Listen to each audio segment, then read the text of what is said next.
wish it was cooling me, but so far has not been good.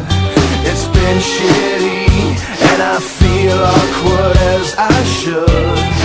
This club has got to be the most pretentious thing since I thought you and me. Well, I am imagining a dark lit place, or your place, or my place. Well, I'm not paralyzed, but I seem to be struck by you. I wanna make you move because you're standing. Wonderful experience because I had a wonderful cast, and as Zana will tell you, I think it was more, we all kind of did it together. We made a film together, so we all, it really felt like a family, and I had kind of lost that feeling when I'd been working, and I was really happy to be welcomed into this family of people that have such a complex history and such a deep history, and they were willing to share it with me, so it was great. I'm going to force Zana to do a comedy. Yes. I'll be very happy to. Okay, good. Yes. I'm not sure yet. I don't know. We'll see how the first one goes, but I feel quite happy with it, and I had a good time. I haven't had any other experience, but I think I was the luckiest director in the world because I somehow ended up with such, not just really talented people and very professional people, but also really unique people. When you said, I think the whole cast was so, you can't speak for yourself, I know. No, it was interesting because it felt like you really didn't choose us only based on talent. That was, of course, the primary thing, but then it was so full of warm and beautiful people that in that way it did feel very safe. So we were able to give our best, and I think that's pretty clear in the film. It means a great deal to me. I love Sarajevo, I love Bosnia, and to be invited here meant a great deal to me, and then just to come and be warmly received and to meet up with friends, and I'm sorry to have to leave. I'm going to try to stay longer, and I'm going to come back soon.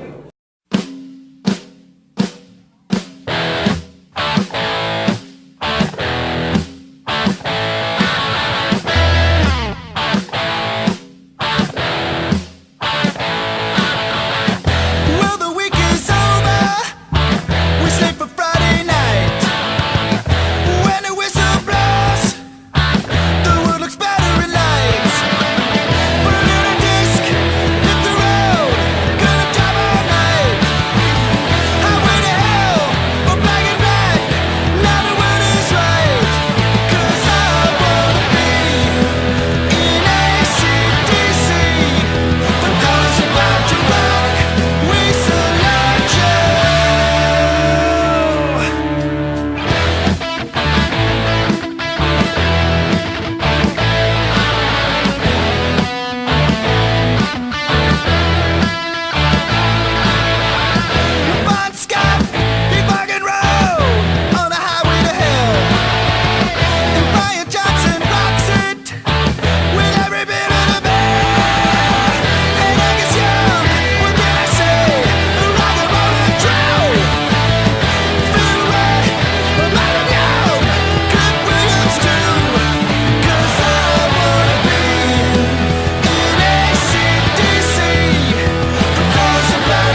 started. Don't you love her madly? Don't you need her badly? Don't you love her ways? Tell me what you say. Don't you love her badly? Wanna meet her daddy? Don't you love her face? Don't you love her as she's walking out the door? Like she did 1,000 times before. Don't you love her ways? Tell me what you say. Don't you love her as she's walking out the door? All your love, all your love, all your love. All your love is wrong. So sing a lonely song of a deep blue dream. 7 horses seem to be on the mark.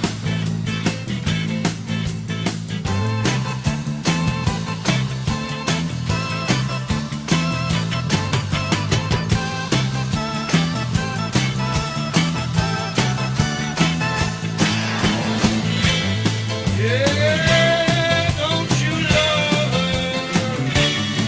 Don't you love her as she's walking out the door?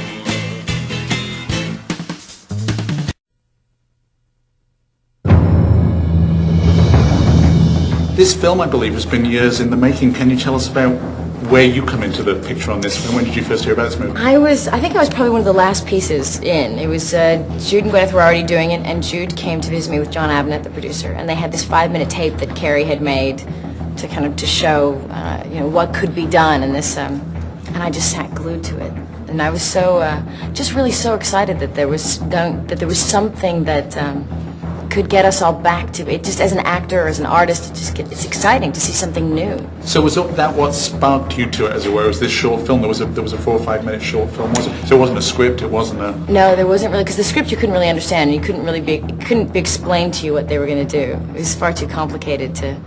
But really, I trusted Jude. I've known Jude for a long time, and I think he's great. And I'd probably follow him into any crazy adventure because we're friends like that. But I do.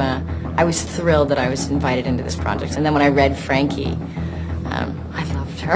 Well, I want to ask about Frankie. I love Frankie too. For people who won't maybe know about the movie, is there a way of explaining sort of the aesthetic of Sky Captain? Because it's easy to sort of say no sets and no locations or whatever, but in a way there's something much more wondrous about it than what's missing. It's sort of what... I think it's like all the new technology that we have and all the things that are available to us now.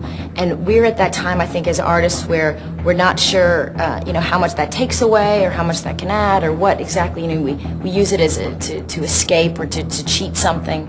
And this is kind of using all of the technology we now have with these great stories that from the periods we love, like the 30s and 40s, and using it all and seeing how much we can make with it. What can we do? Well, how can we push it? And so that makes it very exciting. So that's using the blue screen and everything you can possibly do with all the new technology to make something that would be impossible without the technology, which was very, very exciting. You said you loved Frankie. Can you explain for people who aren't going to know sort of who is Frankie? She's quite the character. I just, we all have those characters you identify with, and I loved this story and the whole. But then I loved this woman who was very, she reminded me of these great. I'm a big fan of Winston Churchill. And these great orators and these great leaders in time, and she's certainly like the crazy kid's idea of, mixed in with some leather and a whole bunch of other things.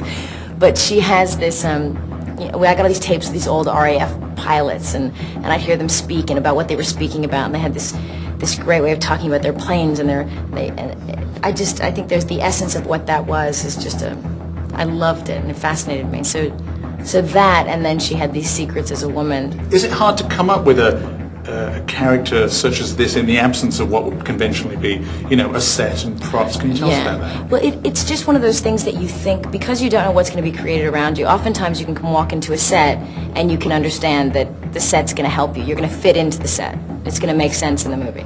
But as Frankie, you know, just coming on with this eye patch, this leather, and this bubble on my head, and this outfit, and thinking, this is either going to make sense to this environment, or it's going to be very strange, but I don't know where I am exactly. So you have to hope that, you have to trust that what they say they're going to make is going to be that world, because you haven't seen it yet.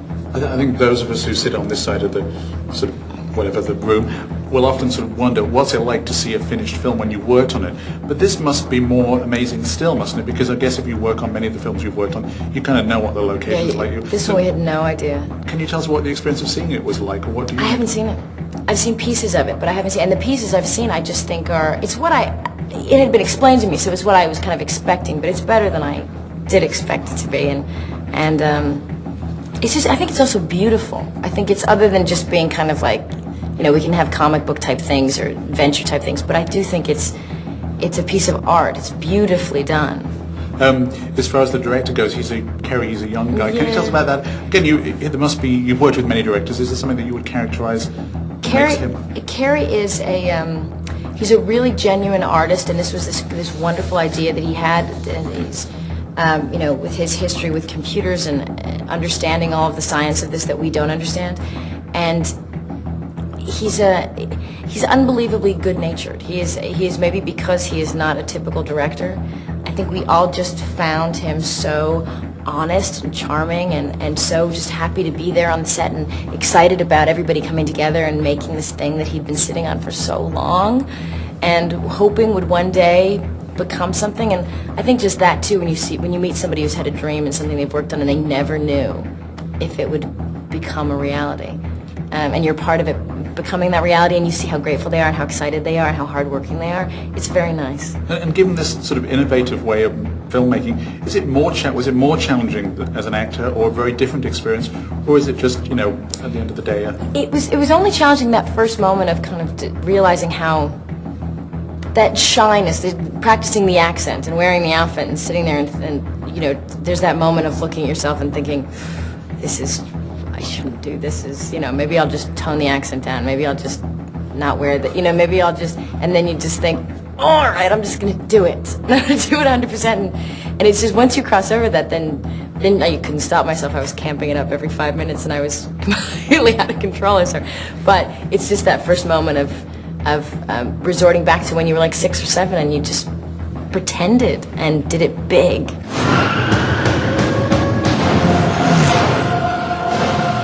I'm on my way. How do we get past those machines? Leave that to me. 5, 4. No! I see it! 3, 2.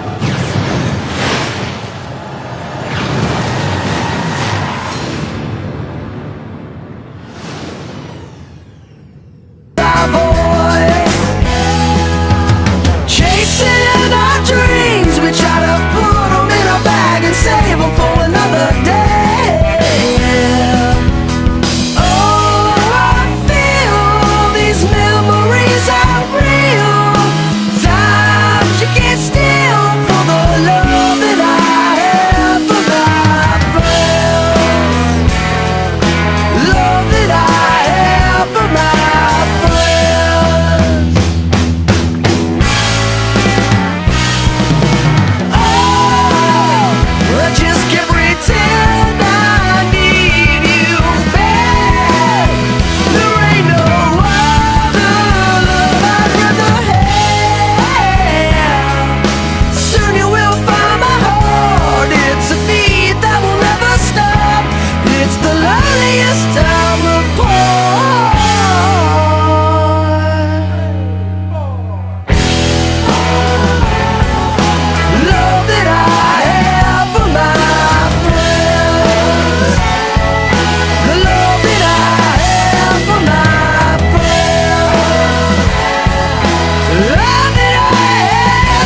let it fall, my heart.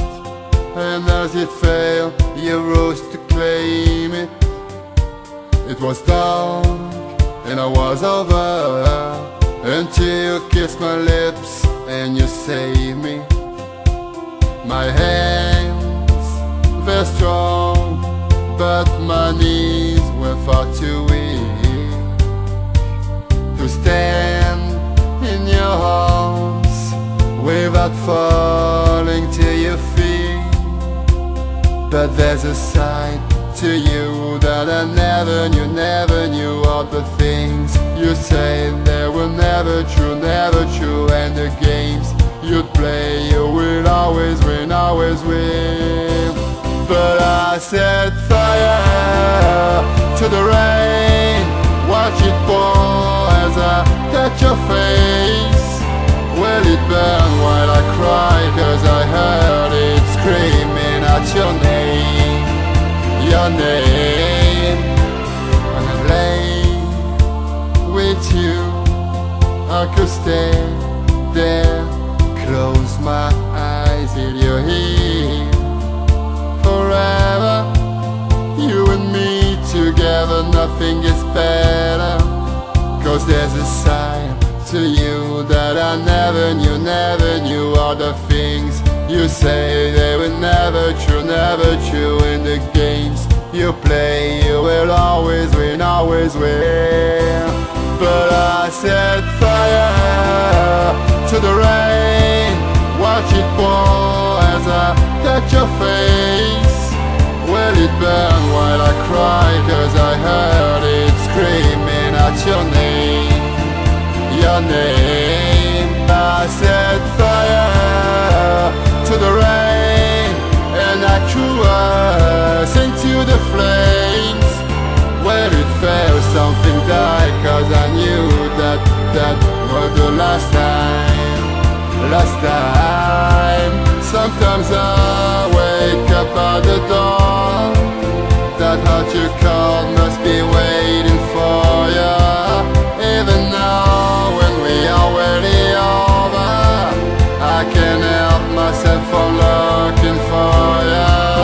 I set fire to the rain, watch it pour as I touch your face. Will it burn while I cry, 'cause I heard it screaming out your name, your name. I set fire to the rain, and I threw us into the flames. When it fell, something died, 'cause I knew that was the last time, last time. Oh,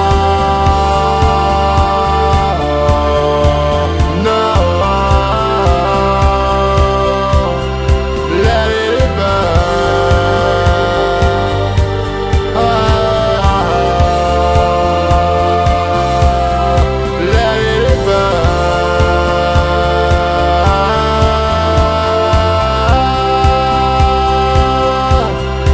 Let it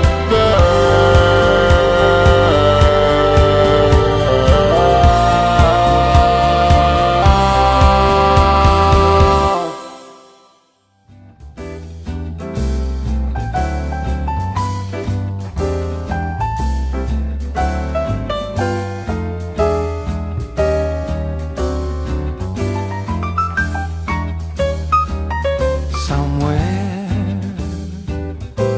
beyond the sea, somewhere waiting for me. And my lover stands on golden sands and watches the ships that go sailing. Somewhere beyond the sea, she's there watching for me.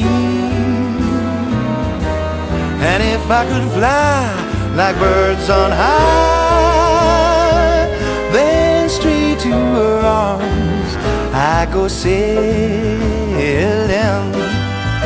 It's far beyond the stars, it's near beyond beyond the moon. I know beyond a doubt my heart will lead me there soon. We'll meet beyond the shore, we'll kiss just as before. Happy we'll be beyond the sea, and never again I'll go sailing.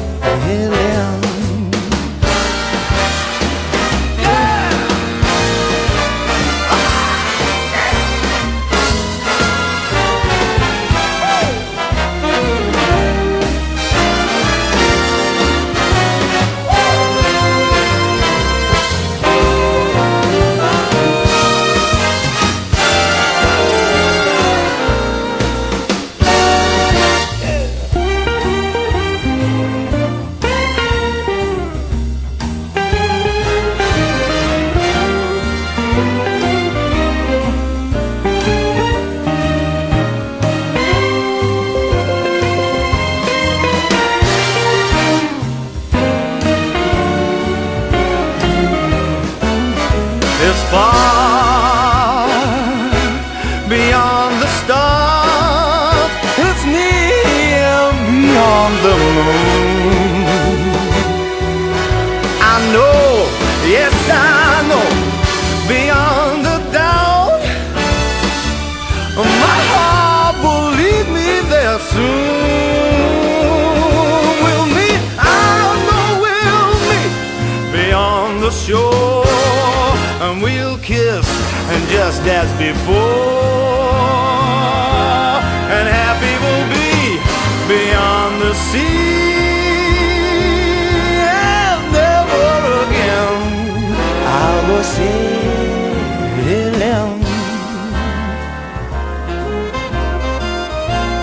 and never again I'll go sailing,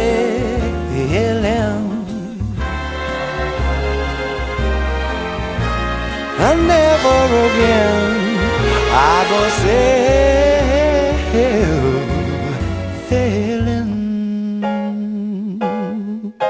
Yeah.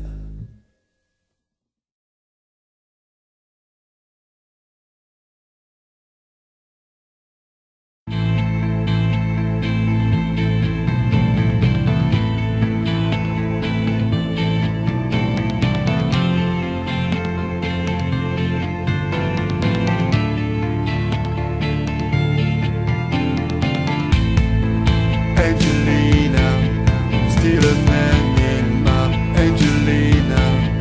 Where you going? To New York, from London to Roma. Anyway, Angelina, tell me what you are. Angelina, is everything not in your agenda? Angelina, just tell me who you are. Tell them all the lies, and before you go, tell me what the story is. Angelina, Angelina, just tell me anyway. Super Angelina, Angelina Views. Where is Angelina? Who is Angelina? Angelina Mary, Angelina cry. Paper is a scandal, it's a festival, and not from the future, era to the past. Angelina, Angelina, Angelina, anyway.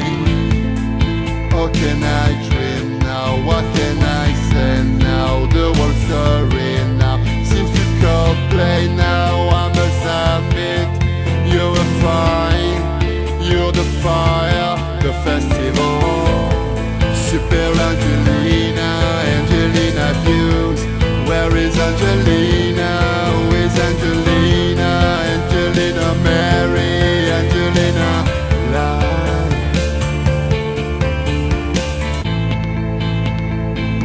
You're so famous, drama, just go to the festival. I see you at the festival. How can I dream now? What can I say now? The whole story now seems to play now. I must admit, you're a fine, you're the fire, the festival. Super Angelina, Angelina views. Where is Angelina? Who is Angelina? Angelina Mary, Angelina cry.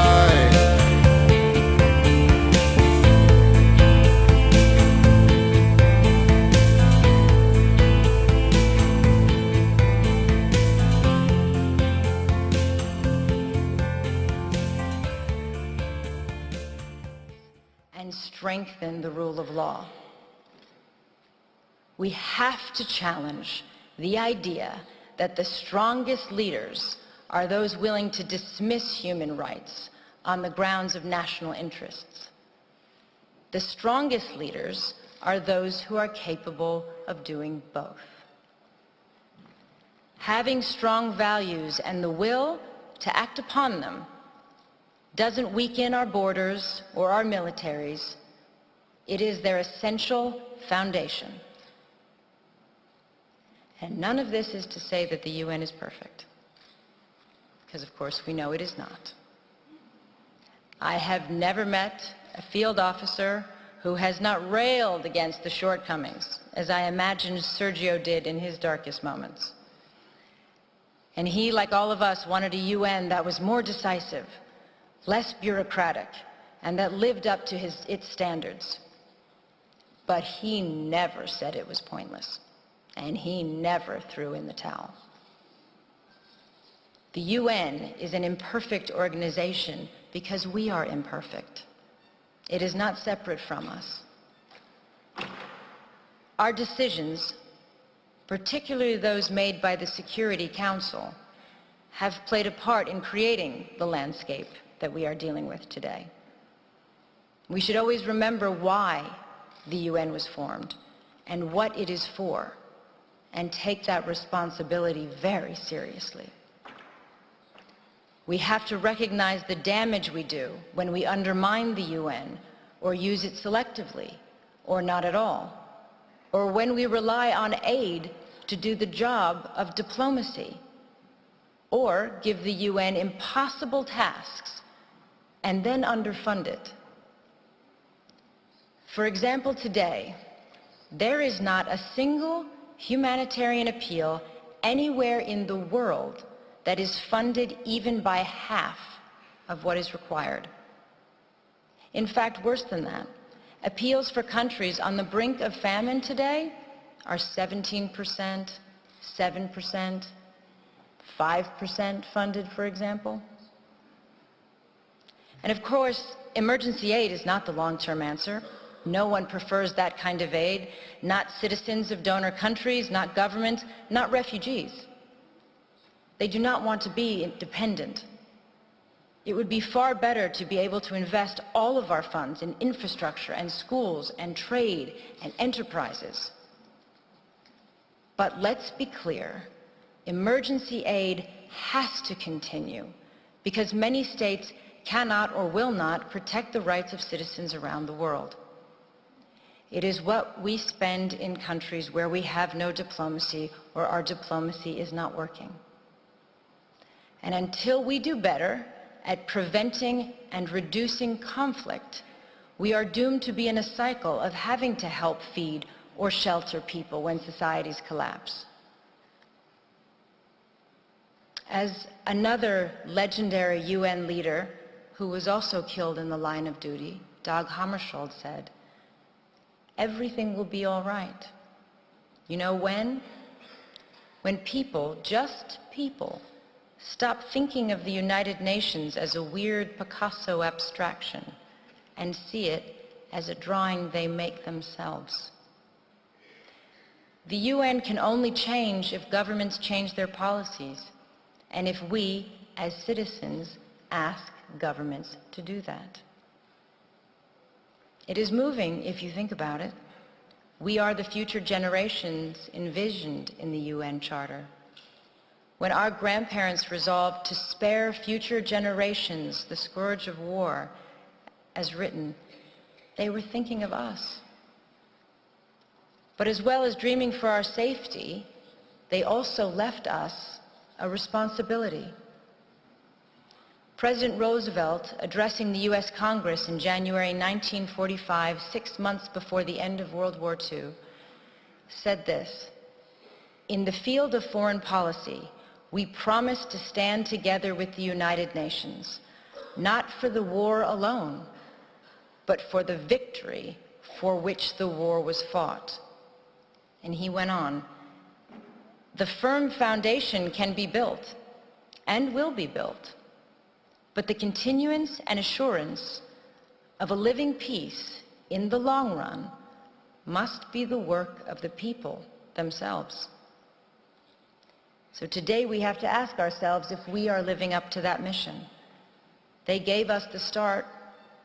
What have we done with it? It is clear to me that we have made huge strides, but our agreements and institutions are only as strong as our will to uphold them. If we do not, for whatever reason, we bequeath a darker, more unstable world to all of those who come after us. It is not for this that previous generations shed blood and worked so hard on behalf of all of us.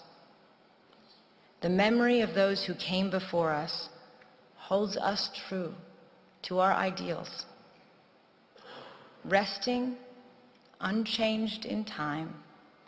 They remind us who we are and what we stand for. They give us hope to stay in the fight, as Sergio did until his last breath.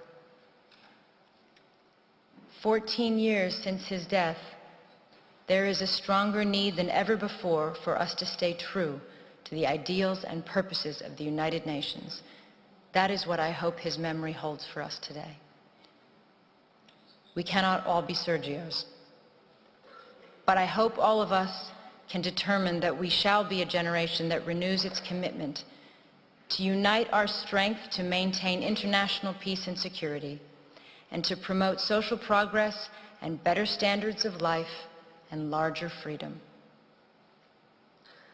But in the final analysis, if we do not, even if that level of vision eludes us, and we continue to simply manage rather than overcome our generation's challenges, we just have to keep working determinedly, patiently, and you can be certain that as you do, that you follow the example of one of the UN's finest sons, and that to do even a little of his good, to apply ourselves to the work he left unfinished in whatever way we can, is a worthy task for all of us. Thank you.